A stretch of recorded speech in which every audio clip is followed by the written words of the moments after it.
Берснако Газиков – известный ингушский историк, краевед и архивист, больше 50 лет занимающийся поиском материалов об истории ингушского народа и наших земляках. Кропотливая работа им ведется по архивам различных библиотек и музеев страны. К примеру, в этом году ему с коллегами удалось завершить один проект, приуроченный к столетию образования ингушской государственности. Музей в Москве, музей имени Щусева, с которым мы работали. И, наконец-то, в этом году нам удалось закончить этот проект. Речь идет о фотографиях ингушских башен 1926, 30, 1980 года.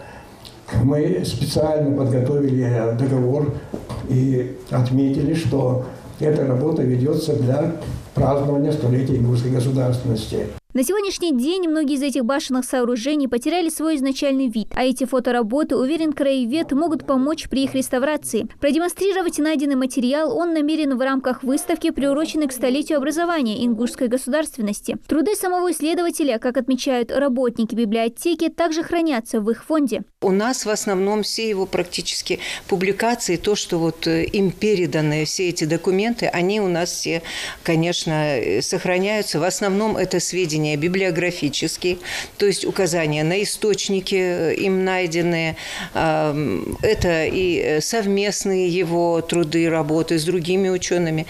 И поэтому и те, которые использованы в других научных трудах других ученых, это очень важно и ценно для нашей библиотеки. Встреча сотрудников библиотеки с Берснако Газиковым проходит в рамках проекта «История Ингушетии в научных исследованиях». Его цель – собрать и издать труды известных ингушских ученых. Это и биологи, и математики, и физики, и историки, и краеведы, это языковеды, и математики, ну и так далее. Их много людей, которые отдали себя науке, и мимо которых Национальная библиотека пройти не может.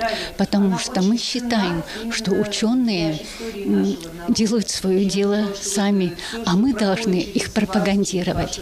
Их знания должны быть достоянием народа. Материал об ученых, внесших вклад в науку, культуру, медицину и историю нашего народа, пополняется регулярно. Все работы находятся в диссертационном зале. Ингушский диссертационный зал создан в стенах Национальной библиотеки 10 лет назад. В нем собраны труды многих ингушских ученых. Среди них есть и такое имя, как Фома Гарипёкин.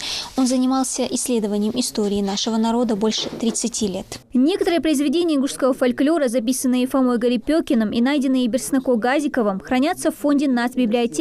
Российский и советский ученый, этнограф, кавказовед Фома Гарипёкин написал больше 37 работ по истории ингушского народа. Он выучил наш язык и даже составил ингушскую азбуку. Несколько раз бывал в горной Ингушетии. Газиков не раз встречался и с правнучкой Гарипёкина. Она же и передала фотографии и некоторые документы исследователю. Ученый-этнограф, отмечает Берснако, был глубоко привязан к ингушскому народу. В 1930 году, когда мы обнаружили его письмо к Максиму Горькому, он обращался к нему с просьбой напечатать его работы, опубликовать работы.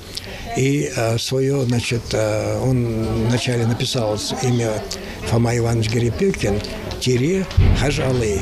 То есть он настолько любил наш народ, что даже прибавил к своей фамилии ингушское имя Хажал. То есть это тоже...